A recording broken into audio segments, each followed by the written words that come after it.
Hi guys, welcome to Brains on the Beat. If you're new here, please like, comment, share, and subscribe. And if you're oldie but goodie, thank you for staying tuned to your girl. So the politician with the hammer hand case get closed, and I have to talk about this. It says the police have now closed their assault case involving Westmoreland Central MP George Wright. A police source close to the probe said both the woman, Tanisha Sai, and Wright have indicated they no longer wish to press charges. The assault was captured on closed-circuit TV. The Jamaica Constabulary Force has conducted investigation into a physical altercation between Member of Parliament George Wright and businesswoman Tanisha Sai.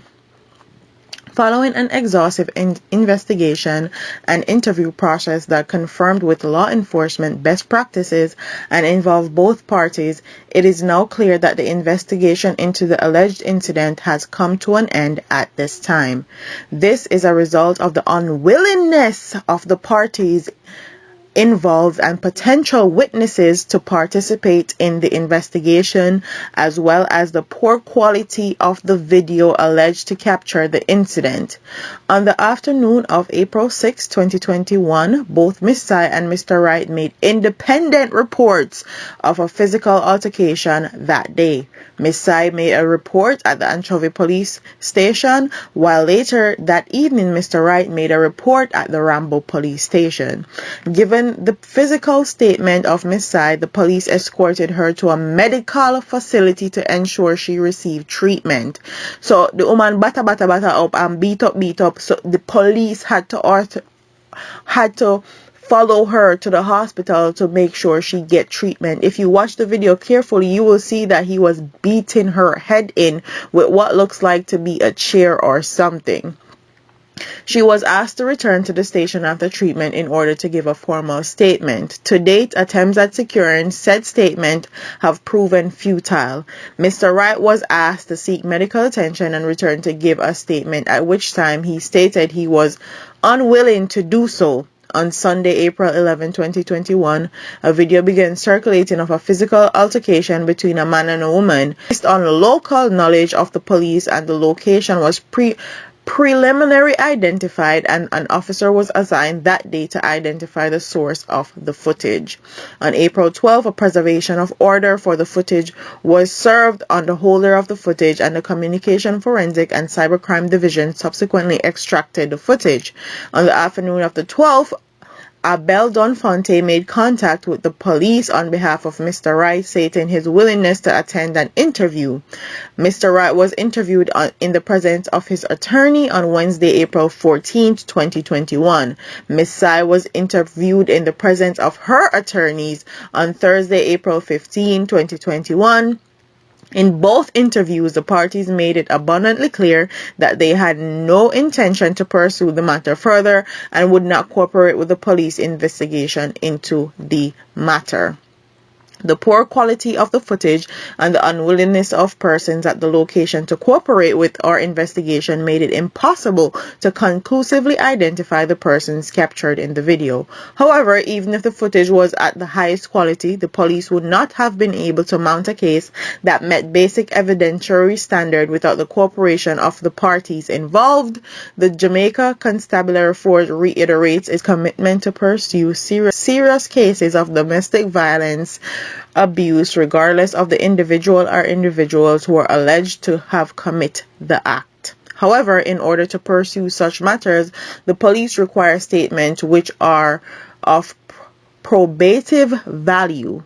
Okay, so Mr. Sai and the woman and George Wright are unwilling to cooperate with police. And the fact that there is a loophole in Jamaica that requires a victim to actually make a statement again after they report domestic violence and abuse is crazy to me. It's a battered woman is not going to press charges, especially if for a politician that she know can do whatever they want with her and have people and friends in high places. What exactly do you expect her to do? Because if I was in her position, I probably wouldn't press charges either. God is to tell what that man and his friends and Kumbalo would do to her. And obviously from the video, it seems like this is a regular thing for him to do. Okay, should look like should it take like long time, and I just know I think it's the first time they actually caught it on video. So she's definitely not going to press charges. The fact that there's a loophole like this shows how backwards Jamaica law is, and this is how people use the Jamaica justice system to their advantage, especially a person like him that knows the laws, rules and regulation. He either can pay her off to not say anything, he either can bribe her, he can threaten her. God knows what is about to happen to this woman behind the scenes when all the cameras are off. There's no more publicity of this story. This right here is crazy to me. And I'm going to tell you why it's crazy. If this was in the United States and there was actually video footage of him beating this woman, regardless of the video footage is good, high quality, low quality, poor quality or not, he would have been in jail, okay? He would have been in jail because he is beating a woman, assaulting a woman. And even if the woman don't want to press charges, the state would press charges. And the fact that this is a politician makes it even worse, okay? Even worse. This is so sad.